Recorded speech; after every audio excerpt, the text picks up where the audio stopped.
Allez, on va commencer Bezrat Hashem. On a vu hier, les amis, début du Siman Kouf Nuntet. J'ai encore oublié. C'est pas que j'ai oublié, c'est que j'y ai pensé toute la journée et j'ai pas eu un instant pour vous le faire. De vous scanner toute la pagination de ce que l'on est en train de lire pour ceux qui n'ont pas le Mishnah Berurah. Donc, Bezrat Hashem, il faut que je vous le fasse rapidement. Dommage qu'on ne puisse pas lire ensemble pour ceux qui n'ont pas le Mishnah Berurah.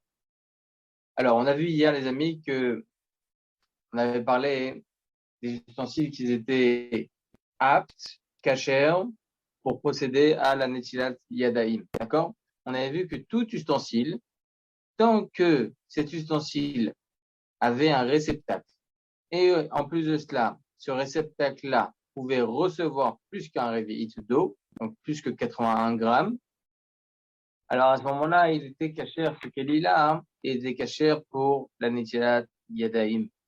Il continue juste le Shulchan Aruch en disant Ve'im nikev, ve'im nikav bekones mashke. On va voir ce que ça veut dire. Dainu she'im yasimu oto al mashkin ikansu betocho derech hanekev.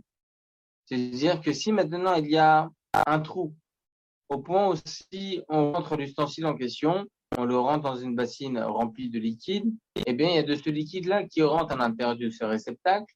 Donc en réalité, là, la perforation est assez large pour adhérer à un nouveau liquide qui rentre à l'intérieur.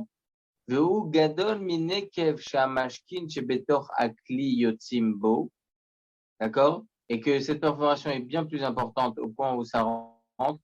Ok, quand on dit shebetor hakli yotzimbo. Asbaten mitorat kli, ve'en notli memeno layadai. C'est plus considéré comme étant un ustensile. On peut plus le considérer comme étant un ustensile. Qu'est-ce qui va accepter de mettre des choses à l'intérieur s'il a crainte que ça tombe à chaque fois? Vous avez une poche qui est trouée. Est-ce que vous allez mettre de l'argent dedans? Personne ne va mettre de l'argent dedans. D'accord?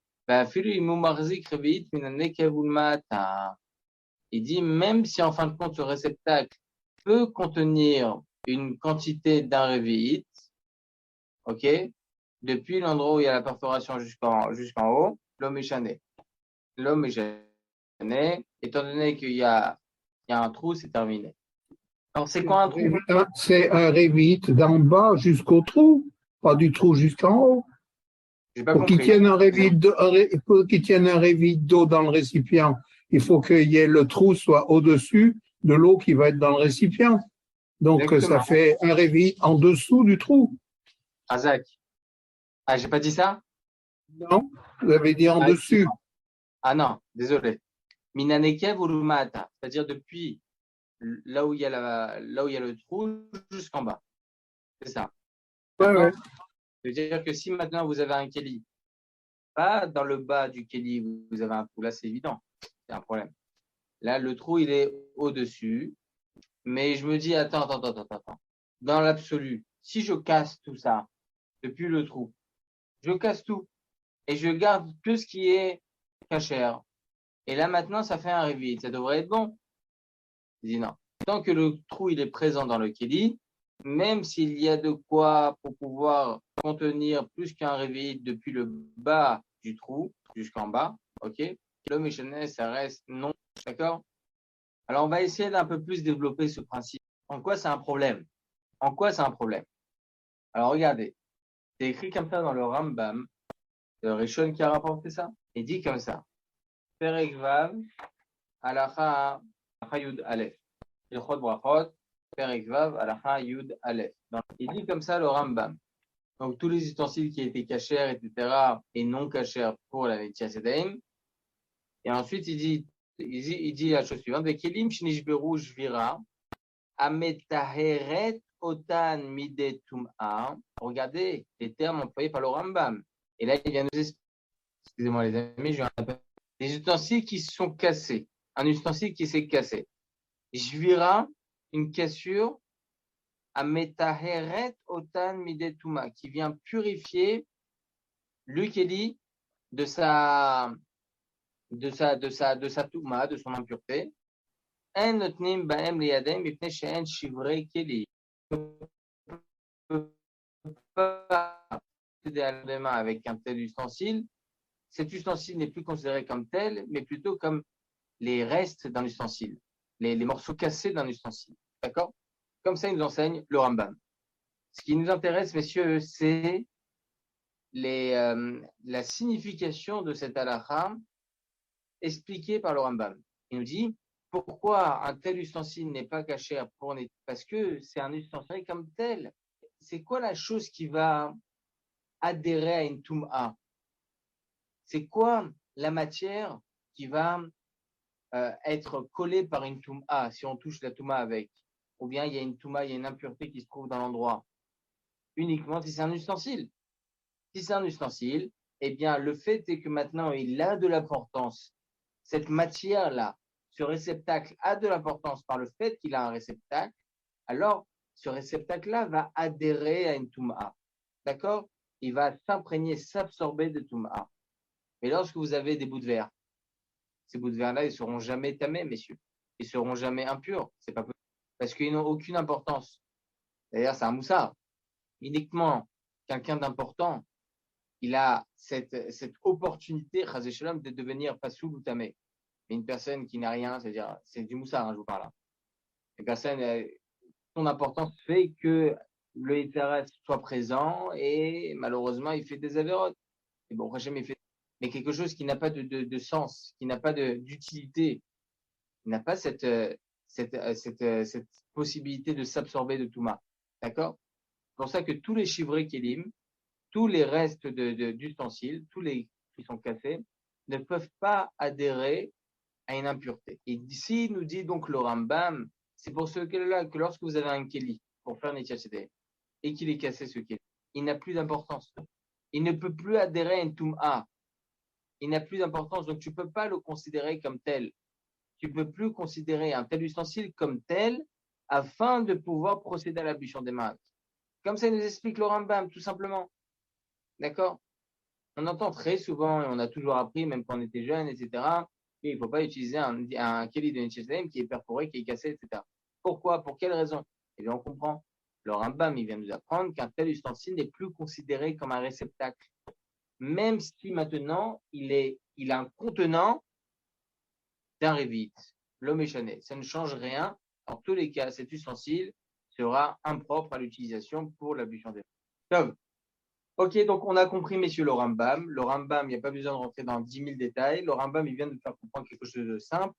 Un ustensile cassé n'a plus d'importance, donc on ne peut plus le considérer comme tel. A contrario, ce qu'on a vu hier, messieurs. On a vu hier que des ustensiles qui n'ont pas l'air d'être quelque chose de très important, comme des verres en plastique, ou bien des verres en carton. On avait dit que selon l'or, les tionnes, le Rabbi Tion Abachol, il pense que ces ustensiles ne peuvent pas faire office de kéli pour Netilat Yadayim. Ça, c'est l'opinion du Rabbi Tion Abachol. Le Rav Israël Yosef et Maran Rabbeinu Ovadia Yosef dans Chazon Ovadia Shabbat Chalek Bet, il dit là-bas que oui, même les verres en plastique ou les verres en carton, ou bien tout ustensile qui est jetable, peut faire office de kéli pour Netilat Yadayim. Et pour quelle raison? Parce que en soi, l'ustensile, même si ma personne fait selon la société que on va jeter la boîte de conserve, on va jeter le verre en carton, le verre en plastique, est-ce que cet ustensile peut encore être utilisé une deuxième fois, troisième fois, 10e fois, 50e fois? Oui, et ben voilà, il a son importance, d'accord? Ce qui n'est pas le cas d'un ustensile qui, d'accord, il n'a plus d'importance. En tout cas, voilà, c'est ce qui vient nous apprendre ici le Rambam, messieurs. J'ai rien rajouté des mots employés par le Rambam. D'accord? Ok, il a fait. On va continuer Bezrat Hashem pour encore et encore mieux comprendre. Je vous lis le Yalkut Joseph, messieurs, ce qu'il dit dessus. C'est redondant, hein? Vous allez voir, c'est les mêmes mots. En notlim yadaim, on n'a pas le droit de procéder à l'ablution des mains, mikli nakuv osadouk, avec un ustensile qui est perforé, il y a un trou, ou bien qui est même fissuré, ou bien chavour, encore plus que cela qui est cassé. Ve'im nikev akli bekones mashke, dainu shamayim mibachutz yicholim la'achnis להיכנס לכלי, הוא מחזיק רביעית מן הנקב ולמטה, ואין לו כלי אחר ליטול בו את ידיו, מותר ליטול את ידיו מכלי זה דרך הנקב, אך לא יברך על נטיית ידיים. Il nous dit ici, écoutez bien, attendez, דהיינו שמיים מבחוץ יכונס לכלי, Ah, voilà. D'accord, c'est le contraire qu'il faut comprendre. Si maintenant la perforation, j'avais compris moi le contraire, Minashamem que j'ai relu. Minashamem que j'ai relu. Si maintenant la perforation est assez large, pour que cette perforation, messieurs, ait une utilité, fissurée, cassée, là c'est un problème. Mais lorsque, on va dire que l'endroit qui est cassé, l'endroit qui est perforé, il est assez large pour avoir une utilité, quoi comme utilité par exemple, il nous dit ici, d'ailleurs c'est le même mot employé par le Shulchan Aruch, d'accord? C'est d'ailleurs ce que nous dit le Rambam, mais connaissent mashke, c'est quoi connaissent mashke? C'est-à-dire que si on met cet ustensile, vous voyez, hier il y avait cette petite nuance que je voulais reprendre. Voilà. Vous prenez l'ustensile en question, vous prenez le keli et vous le mettez dans une bassine d'eau. Est-ce que depuis l'endroit où il y a la perforation, en haut, d'accord? Est-ce qu'il y a de l'eau qui peut rentrer à l'intérieur? Si oui, de cette perforation, c'est-à-dire que le trou est assez large pour faire entrer de l'eau à l'intérieur, eh bien ce trou-là, il a son utilité.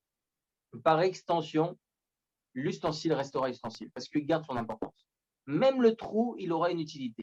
Là, on ne rend pas sous le keli. Vous avez vu comment c'est nuancé? C'est fissuré, cassé, perforé. C'est un problème, tu ne peux plus l'utiliser.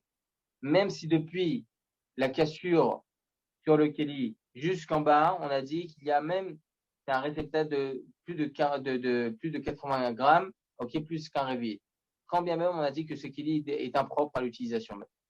Si maintenant la perforation est assez large, au point maintenant on aura une utilité à cette perforation, là l'ustensile gardera son importance et donc on pourra l'utiliser comme tel. D'accord? Ramatab, Oui, je suis tout de suite à vous. Oui, Avishaï. pourquoi on exige que l'ustensile il doit avoir une utilité? On s'en fout s'il est important, s'il n'est pas important. C'est faut quoi Gavra, c'est tout. Parce qu'on ne peut plus le considérer et lui garder ce titre-là, ustensile. Bonne nuit. On ne peut plus le considérer et lui garder ce statut-là, bonne nuit, et lui garder ce statut d'ustensile qui n'a plus d'importance. Et seul un keli peut être utilisé pour nettoyer. Par exemple, on a vu hier, le Birkei Yosef, il parle, le Rida, il parle. Est-ce que j'ai le droit de prendre une éponge et de l'imbiber d'eau parce que j'ai pas d'ustensile et ensuite essorer sur mes mains?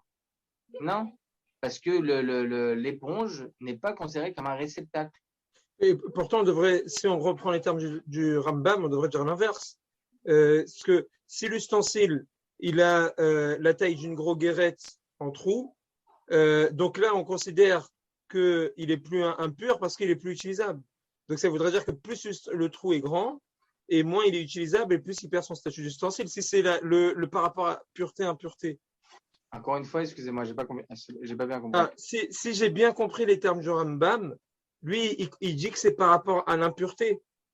Oui. Ça veut dire que, en fait, si l'ustensile il a un trou, il est plus utilisable, donc il est plus impur, et donc du coup, il perd son statut d'ustensile, et c'est pour ça qu'il est plus impur. Et donc du coup, c'est pour ça qu'il ne sera pas valable pour Nechet, parce que c'est plus un ustensile. Mais ce qu'on voit nous dans la Gemara, c'est que pour qu'il puisse perdre son statut d'ustensile, il faut que le trou soit significatif. Il faut qu'il ait un minimum. Là, non, justement. Non. Pour l'impureté. Il perdra son statut à partir du moment où même s'il est fissuré. Mais pourtant, si c'est par rapport à l'impureté, s'il a un plus gros trou, normalement, c'est au contraire. Impureté et impureté, c'est que le fait est qu'un ustensile a un réceptacle et a une utilisation, une utilité, automatiquement cet ustensile peut absorber de la Touma. Oubliez Nitilat Shadaim, d'accord? Peut absorber de la Touma. Et donc, il a son importance. En fait, on voit l'utilité. Exactement. Un ustensile qui est cassé, fissuré, perforé, l'omeshanema, il n'a plus d'importance et donc il ne peut plus adhérer à une Touma parce qu'il n'a plus d'importance. Et le Rambam, ce qu'il dit, c'est qu'on ne tient pas la raison du Rambam, alors pour ça veut dire. Si, pourquoi? Le Rambam, lui, il parle de pureté, impureté, non? Non, justement. Ce que je vous ai dit maintenant, c'est le Rambam. D'accord. Il prend ces termes-là de pureté, impureté pour nous enseigner quand est-ce qu'on considère un ustensile comme tel et quand est-ce qu'on le considère plus comme tel. Alors, le Rambam, il va nous enseigner comment tu pourras savoir à quel moment l'ustensile pourra absorber de la toum'a. S'il s'agit d'un ustensile, mamash, un vrai ustensile, ah oui, donc il sera caché pour Netiat Yadayim. Si maintenant cet ustensile est cassé, perforé, fissuré, le méchanema, eh bien, il a plus d'importance. Et donc, pourquoi il a plus d'importance? Parce qu'il ne peut plus adhérer de touma. Étant donné qu'il a plus d'importance, il ne peut plus adhérer à une touma, à une impureté. Donc, on ne peut plus l'utiliser pour Netiat Yadayim. Oubliez le sens de pureté, impureté pour Netiat Yadayim. C'est aucun rapport. C'est sur ça qu'il se base le Rambam. C'est sur ça qu'il se base. C'est pas quelque chose, c'est pas lié à pureté, impureté avec Netiat Yadayim. C'est lié à impureté et pureté par rapport au sens du terme ustensile. C'est tout. Ouais, oui, complètement. Mais ça veut dire que pour pouvoir définir si c'est un ustensile ou pas, il faut savoir est-ce qu'il prend l'impureté ou pas. Mais si moi j'ai un trou qui est plus grand, c'est plus un ustensile dans la Gemara, au sens de la Gemara. Si, même le Rambam il sera d'accord. Mais pourtant dans la Gemara, on voit qu'un ustensile qui a un trou d'une certaine taille, c'est fini, c'est plus un ustensile. Alors, regardez, je vous lis ce qui est écrit ici. Je crois la Gemara, je crois qu'elle parle d'une gros guérette, ça pas. Donc, gros guérette, c'est gros quand même. Elle parle d'un ustensile en argile. Alors, attendez, écoutez bien. Alors, la raison pour laquelle on ne peut pas faire Netiat Yadayim avec un ustensile qui est perforé, Mishum Shebatel Mitorat Kli. Comme je vous ai dit, il n'a plus ce titre-là d'ustensile. C'est à l'idée à Nekev, par cette perforation, Nitahar Mitumad avec Esheva Keli. Il devient pur de son impureté du fait que c'est considéré comme un ustensile cassé. Etc. Ensuite, qu'est-ce qu'il dit ici? Imnike bekones mashke betel mitorat kli ve'en notlim memenu liyadayim aflu im umarzik revit menakel ma'ata ve'nevei shotel yadav piv למעלה דם שממנו מנעקב ולמעלה אינו חשוב ככלי ונמצא שנאמרים באים על ידו מהכלי. Ah, regardez. Pour quelle raison? Ah, ça, je ne l'ai pas expliqué. Après, je reviens à votre question.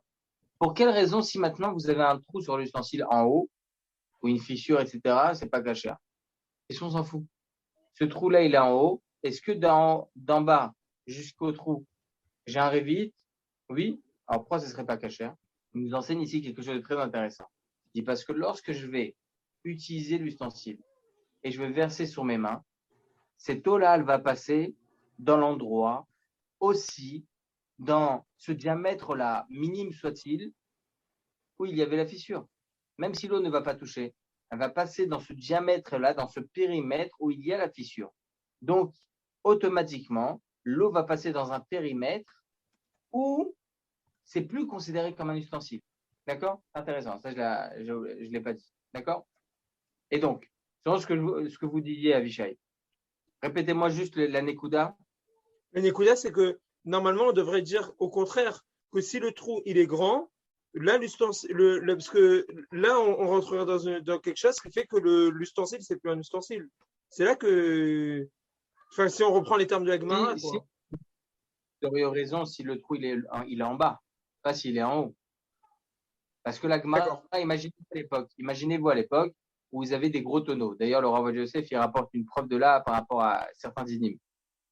À l'époque, ils avaient des grands tonneaux et ils cassaient le tonneau à peu près plus vers le bas, en fait, le tiers en partant du bas. OK? Et ils mettaient comme ça un bérez à l'intérieur, ils mettaient comme un tuyau à l'intérieur pour qu'il puisse y avoir donc tout ce qui est à l'intérieur puisse sortir. OK? Du vin, de l'eau, le méchant. Et donc, une perforation a 8 utilités. Vous voyez ce que je veux dire? C'est une des preuves d'ailleurs de cette Gemara. Que lorsque vous avez une perforation assez importante qui donne son utilité, justement, pourquoi tu devrais considérer comme des chivrés kalim, comme des ustensiles qui sont cassés? Non, tu peux l'utiliser pour ça maintenant. Si c'est fissuré, cassé, ébréché, c'est un vrai problème, effectivement. Ça a plus le dîna de Kelly. Mais si c'est perforé assez, mais vous avez raison, si le trou il est en bas, il n'y a même pas de question à se poser. Là, il n'y a même pas de question pour Netiat Yadayim. Et si le trou il est en haut, ça serait cachère du coup, c'est ça? Alors, il y a une marloquette aussi dessus. pour ça que je voulais continuer le Yaakov Joseph. Le Yaakov Joseph, il dit que oui, effectivement, dans un cas où on n'a pas d'autre choix, on peut utiliser un tel ustensile pour Netilat Yadayim, mais on ne dira pas de Beracha sur cette Netilat Yadayim. Parce D'accord. que ça fait Brachot là. D'accord? Alors, je sais, messieurs, c'est des halakhot très techniques qu'on n'a pas vraiment l'habitude d'étudier, mais c'est vraiment important parce que certaines fois, on se retrouve dans des situations, surtout, je le répète, hein, surtout les ustensiles, aujourd'hui, les kélim, ça se casse, ça se fisse. Le manche, il s'est cassé. Bon, ça, c'est permis à la rigueur. Mais on ne se rend pas compte que certaines fois, on peut arriver à certains problèmes et on ne se rend pas compte. Pour ça, Bezrat Hashem, on étudie. D'accord? Il a fait mal. Juste de relire. Rav, Comment? s'il vous plaît. J'avais étudié une fois, je ne sais plus si c'était dans ce cas-là, qu'il y avait un problème avec la dimension du trou, à savoir que le trou, il comptait pas de la même façon s'il laissait sortir l'eau, ou s'il empêchait de sortir l'eau, ou si l'eau pouvait rentrer par ce trou. C'était dans quel cas, ça? Vous voyez? C'est exactement ce qu'on vient de dire, justement. C'est exactement ce qu'on vient de dire. On vient de dire que si le trou est assez important au point de pouvoir faire rentrer à l'intérieur de l'eau, et donc ce trou-là, il a son importance, par extension, on lui garde son titre-là de Kelly, parce qu'il a une utilité. Ce trou-là a une utilité. Ah, c'est ça qui voulait dire l'utilité. Oui, oui, c'est ça. Exactement. D'accord. Donc, bon, j'ai eu raison. En tout cas, c'est ce qui est écrit, messieurs. Oui. Et pourquoi j'ai pas compris ça par contre la distinction entre le trou d'en bas et le trou d'en haut. C'est quoi? Il y a plus d'utilité d'un côté que d'un autre? C'est plus marzik révite, c'est-à-dire ça tombe. D'accord, ok, d'accord. Il y a plus, personne, c'est comme j'ai dit au préalable, qu'est-ce qui va mettre de l'argent dans une. Il n'y a plus d'utilité, personne n'utilise un tel ustensile. Si vous avez à la rigueur un kéli où il y a comme une chose qui vient être en relief comme ça, qui n'est pas réellement en rapport avec le kéli, là-bas ça s'est fissuré, et il n'y a aucune conséquence avec l'eau qui tombe et tout ça. Mais si vraiment c'est cassé, c'est un problème. Et quand par contre, si le trou là, tout ce qu'on a dit, c'était le trou qui était en bas alors. Quand on a dit est-ce que l'eau, elle peut rentrer ou pas, le trou, il est en bas, c'est ça? Ah, il est en haut. Tout ce qu'on est en train de dire, c'est le trou en haut. D'accord. Et s'il est en bas, peu importe la taille, c'est. Ah oui, c'est un problème. Parce que à la rigueur, on peut. Ah, c'est genre pas Shabbat, mais on peut utiliser pour arroser des plantes ou je sais pas. Enfin, on peut toujours trouver une utilité. Mais bon, une utilité normale, quoi. Ça s'appelle un arrosoir. Voilà, un arrosoir. Ouais, bon. En tout cas, si c'est perforé, là, le Shulchan Aruch, il est aimé pour H1. Et le Yaakov Joseph aussi, il dit Klinakou, Sadouk, au chavour. Fissuré, cassé et troué, c'est un problème. Est-ce qu'on pourrait découper une bouteille en plastique en utilisant le bas comme Kelly? Ah, qu'est-ce que vous en pensez? Elle n'est pas cassée, on l'a fait volontairement. On a fabriqué un Kelly. On a fabriqué un Kelly là, qui n'existait pas avant. Déjà, on s'était posé la question sur comment ça s'appelle. On avait posé déjà la question sur si on débouchonne un truc. Après, on a dit bon, le bouchon, ça peut jamais être un Kelly. Mais ça veut dire que ce Kelly-là, il existait pas là à ce moment-là. Là, on a fabriqué un vrai Kelly. La canette de Coca, on avait vu qu'il y avait une marloquette, etc. Mais on avait dit bon, la canette, à la limite, c'est pas brisé. C'est parce que bon, au final, on l'utilise. Donc ça s'appelait pas cassé. Ah ouais, non, c'était pas. Mais il y a pas la fabrication d'un nouveau Kelly là? Non? Non? Non, mais aucun problème. On a coupé une bouteille de l'utiliser pour de créer quelque chose pour pouvoir l'utiliser. Il n'y a pas de problème. C'est pas comme si on débouchonne, parce qu'on avait vu qu'il y avait une marloquette. Si on débouchonne, on avait dit bon, on a créé un nouveau Kelly, ou si on décapsule, après on avait expliqué que non, parce que c'était trop petit pour pouvoir être utilisé comme un Kelly. Mais là, ça va être un vrai Kelly, là, ce ne sera pas un problème. On ne peut pas dire ça. C'est le Shabbat ou vous parlez de la Netilat Yadayim? Shabbat. Ah, je croyais qu'on parlait Shabbat, moi. Non, d'accord. Okay. Je me dis qu'il va y avoir une nuance, le Shabbat là. Vous avez raison, pendant Shabbat, c'est assurd de couper ces ustensiles, évidemment. D'accord, ok. Non, je suis pas sur mode Shabbat. On va repartir, vous en faites pas. On va faire Khazara. Ok. Mais, messieurs, je vous pose une là. Et je pense que tout le monde a déjà entendu ce genre d'alakha. Vous avez un ustensile avec un bec. est-ce que vous pouvez l'utiliser pour Netilat Yadaim? Et si, je précise, vous me donnez une réponse, j'aimerais en connaître la raison. Il y aura un petit peu moins de parlotte. Alors, honnêtement, je ne connaissais pas du tout cet arabe, mais c'est vraiment très, très intéressant. Et si on réfléchit à travers les bases que vous avez expliquées, donc là sur cet ustensile-là, ça serait un petit peu la comparaison avec ce qu'on avait vu du trou. Est-ce que vous avez à l'idée, jusqu'à encore aujourd'hui, qu'un ustensile à bec est utilisable ou pas utilisable pour nettoyer ce bec? Est-ce que vous avez déjà entendu cette blague-là? J'ai jamais entendu cet halakha-là, mais j'ai jamais eu ce cas-là. Je suis jamais rentré dans ce cas-là.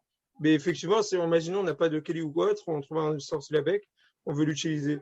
Nous, tout ce qu'on a dit jusque-là, c'était le trou, c'était par rapport à l'importance du keli. Est-ce que c'est un keli parce qu'il y a un trou? La difficulté là dans ce cas-là, c'est que nous on avait dit que tout le inyan du trou, c'est quoi? C'est de dire que c'était chivré kelim et donc il n'a plus d'utilité. Or, le bec verseur, c'est fait forcément pour avoir une utilité, mais pas pour avoir l'utilité d'une utilisation parce qu'on ne pourra jamais faire passer un révit dedans. Maintenant, le bec verseur, il est en haut. On avait vu qu'il y avait une marloquette par rapport à ça et que Rav Ovadia Yosef, il autorisait. Maintenant, la deuxième question qui se pose, c'est est-ce qu'on devra faire avec bracha ou pas dans ce cas-là? Si on reprend le même cas que tout à l'heure, c'est que Rav Ovadia Yosef il a dit avec le trou qui est en haut, peut-être que c'est ça. Mais si on part du principe que le bec verseur en soi, ça a une utilité, pas pour Netilat certes, mais ça a une utilité en soi, peut-être qu'il n'y aura pas de problème. Mais a priori, normalement, c'est pour faire Netilat. Et pour faire Netilat, ça va couler au moment où on va se verser, donc quoi qu'il arrive. Hein. Donc normalement, je pense qu'on rentrerait plus dans le cas qu'il avait dit à Rav Ovadia Yosef. Quoi. Ça dépend si on l'utilise du côté du bec verseur ou pas du bec verseur. Ah oui, aussi, c'est vrai. Et on fait couler vers l'autre côté, le verseur, il sert à rien. Donc, c'est comme si c'était un trou qui a une utilité, mais ça passe pas par le trou. Donc, pourquoi pas l'utiliser? Alors, écoutez bien ce que dit le Magan Avraham au nom du Shla Akadosh. C'est pas la halakha. En notlin mikankan derech adad shebolet kilo naase le kabbalah. Il dit le Magan Avraham au nom du Shla Akadosh, donc peut-être alinéa 4 au tout début, on ne peut pas procéder à l'ablution des mains à partir d'un cancan. C'est quoi un cancan? C'est une cruche. Ok, derech hadad shebolet, et donc faire netilat yadayim par le bec verseur, qui l'ona assez les kabbalah, car ce bec verseur-là n'a pas été créé pour recevoir l'eau, mais plutôt pour verser de l'eau. Et donc, étant donné que l'ustensile est considéré comme étant un ustensile, à partir du moment où il est considéré comme un réceptacle, et non pas comme étant serveur pour verser, qui servir à verser, mais plutôt pour recevoir, donc on considérera un ustensile uniquement, ça c'est selon le Shla Kadosh, uniquement s'il est là pour recevoir. Mais s'il est là pour verser, ça c'est le Shla Kadosh qui dit. C'est pour ça que vous allez sûrement entendre très très très souvent que s'il y a un bec verseur, c'est un problème d'utiliser. Halakha le'maaseh, messieurs, on ne tranche pas comme ça la halakha. La halakha, Maran Rabbeinu Ovadia Yosef, dans plusieurs endroits, et beaucoup d'autres, pas seulement lui. Il pense que il n'y a aucun problème d'utiliser une cruche, même avec un bec verseur, on a le droit de l'utiliser sans problème. Pour quelle raison? Il dit comme ça, pour quelle raison? Il dit, dit כלי שקוראים להבריג שמיים עומדים בו לעולם מן הדעת ומטה והאדם אינו משמש אלא בשעת שפיכה שרוצה להריג ממנו מענה לכולם מה? כיוון שהכלי עשוי מתחילה לכך לקבלה. Parce que on s'en fout en réalité du bec verseur. Ce qui nous intéresse, nous, c'est l'ustensile en lui-même. L'ustensile est là pour recevoir l'eau. Le bec verseur, il est là pour verser de l'eau. D'accord? Il a son utilité. Comme ça, on tranche la halakha, messieurs. C'est pour ça qu'il n'y a pas de problème d'utiliser une canette, même du côté où il y a le bec. Il n'y a pas de problème. Ça, c'est la halakha, messieurs, et non pas comme le Shla Akadosh. Celui qui est plus en train, il n'y a pas de travaux. En tout cas, c'est permis selon la halakha. Ça veut dire qu'en fait, dans la halakha pour Netilat Yadayim, tout ce qu'on prend en compte pour dire que c'est un ustensile, c'est de dire qu'il reçoit un contenu et donc c'est un ustensile. Donc c'est pour ça que lorsqu'on est en train de dire que quand il y a un trou et que ça reçoit l'eau à l'intérieur grâce à ce trou-là, que ça serait valable pour Netilat, C'est pour la même raison? Exactement. Il D'accord. est là pour quelque chose. Ok. D'accord? En fait, parce que c'est bizarre de dire que si le trou il est suffisamment grand pour qu'il y ait l'eau qui rentre dedans, ça c'est parce que c'est pour dire que c'est un contenant, quoi. Il sert à quelque chose, ce trou. Il sert, ça veut dire, il sert à recevoir l'eau par le trou, quoi. Exactement. Ok? Je ne me souviens pas. Est-ce qu'on a vu si on pouvait se servir d'une bouteille comme Kelly? Alors, il a fait. Ça, c'est la prochaine halakha. Et je vais vous la lire maintenant. Il y aurait aucun problème. Une bouteille, c'est par là où que ça rentre le contenant. Ça peut rentrer que par là. C'est un ustensile. Et en plus, on peut verser un révit d'un coup avec une bouteille. Il n'y a aucun Voilà. problème. Alors, regardez. Ça dépend de la dimension du goulot, hein. Alors, justement, il dit comme ça serait quoi tout le problème? C'est qu'il faut qu'il y ait un révit d'eau qui vienne sur notre main. Est-ce que maintenant, lorsque l'on va verser du goulot, si on va dire que le goulot il est assez étroit, est-ce qu'il y aura un révit ou pas? Marlouquette va être considéré comme qui peut verser un révit d'un coup ou pas? Il dit comme ça selon la lacha. Je vous lis directement de la Koutch Yosef, Bezrat Hashem, on développera un peu mieux le sujet, merci Hashem, la prochaine fois. Un révit, c'est rien du tout. C'est 800 centilitres. Comment? C'est 800 centilitres. C'est 8,1 centilitres. C'est rien. 81 grammes. Ouais. 80 grammes. Donc, quand on verse, c'est sûr qu'il y a suffisamment. Oui, mais quand on va verser en plusieurs fois, peut-être. Non, d'un coup, si on fait comme ça, l'eau, elle va couler. Le débit, il va rentrer. Oui, mais le débit, il ne sera pas important, surtout si vous faites comme ça. Alors, vous serez toujours limité. Alors, écoutez bien, écoutez bien. Imen Shamklil Nutila, s'il n'y a pas d'autre choix. Et là, Bakbouk chez Piv Tsar, on va dire que vraiment le goulot, il est étroit. Yesh, laquelle itol le mène au Netiat Sadem, les Souda, on peut faire Netiat Sadem pour la Souda pour ça. Avec ça. Vewadin, chez Moutal Itol Yadem, Bakbouk plastique chez le Chavra Tempo, mais au Sarvi Ameno, Abchesh, Pitartifo, Mitkan plastique chez Chora Goram, le Bakbouk chez Amod Yativ, mais Achar, Veodabouk, les Bakbouk, ça c'est pour autre chose. En tout cas, on a le droit d'être Mekel, on a le droit d'utiliser une bouteille pour pouvoir procéder à l'ablution des mains. On développera Bezrat Hashem ce sujet. Pourquoi? Il y en a certains qui pensent qu'il faut qu'il y ait un réveil d'un coup sur chaque main, sinon c'est un problème. Mais si techniquement parlant, c'est pas possible qu'il y ait un réveil, comme avec un ustensile, d'un coup un réveil, alors là c'est un vrai problème. Voilà, messieurs, est-ce qu'il y a des questions? J'aimerais juste vous dire une écouda, messieurs, en 10 secondes. Hier, je vous ai parlé un peu de Moussar, etc., ce que c'est les Aseret Yom Teshuvah, c'est quoi Rosh Hashanah, c'est quoi Kippour. Et regardez, on parle de Netiat Yadayim, on parle de tout ça. Regardez ce que dit le Admor Misatmar. Il disait à l'époque, le Admor Misatmar, qu'un mikvé, il est tamé par quelqu'un lorsque vous prenez Maïm Shuvim. C'est quoi Maïm Shuvim? C'est une eau qui est épuisée. Une eau qui est épuisée, ça rend tamé. Donc, le mikvé, évidemment, 300 et quelques litres, tout est tamé. Tout le mikvé, messieurs, 300 et quelques litres, tout est tamé. Tout est pas saoul. De quelle façon on peut réintégrer une tahara, repurifier ce mikvé-là? Il dit, l'Admor Misatmar, évidemment, c'est écrit dans le Shulchan Aruch, Im shfoferet kemidat anod. Comme ça, c'est écrit. C'est-à-dire que si on rentre, on perfore comme ça, on rentre un petit tuyau avec un petit diamètre de quelques millimètres. Et donc là, l'eau va automatiquement bouger, ok, va rentrer et sortir, etc. Et là, ça rend cachère. Il dit le Admor de Satmar, il dit la même chose pendant Rosh Hashanah et Kippour, la Aseret Yom Teshuvah. Une personne, elle peut être entièrement tamée, elle peut être entièrement pas saoule. Elle se dit, mais Ribono Shalom, qu'est-ce que je vais faire? Je ne suis pas crédible pour prier et demander par Nassa et demander si. C'est pas possible. Eh bien, dans le Satmar, il dit, fais une chose supplémentaire, pas plus. Une seule chose. Et tout ton corps, il redeviendra ta eau. Tout ton corps. C'est un grand, grand, grand moussard, messieurs. Donc, les amis, je vous souhaite à tous un très, très, très bon Shabbat. Et d'ailleurs, c'est une haftara où il y a des grandes marloquettes. C'est quoi comme haftara qu'il faut faire? Est-ce que c'est dire Shua Hashem et Matseo, ou bien Shuva, ou bien Shuvu Banim, marloquette? Alachalema, c'est dire Shua Hashem et Matseo. C'est mieux de faire comme ça. En tout cas, les amis, je vous souhaite à tous un très, très bon Shabbat, Shuva. Que Kadosh Baruch Hu fasse que Bezrat Hashem, Kadosh Baruch Hu Yikabel et Tfalatanu Beratzon. C'est un disque Bezrat Hashem, Yikatev, Besifrei Chaim. Parnassa Tova, Bezrat Hashem, Shlom Bayit, etc. Je vous souhaite à tous Besorot Tovot et à dimanche soir, Bezrat Hashem, Itbarach.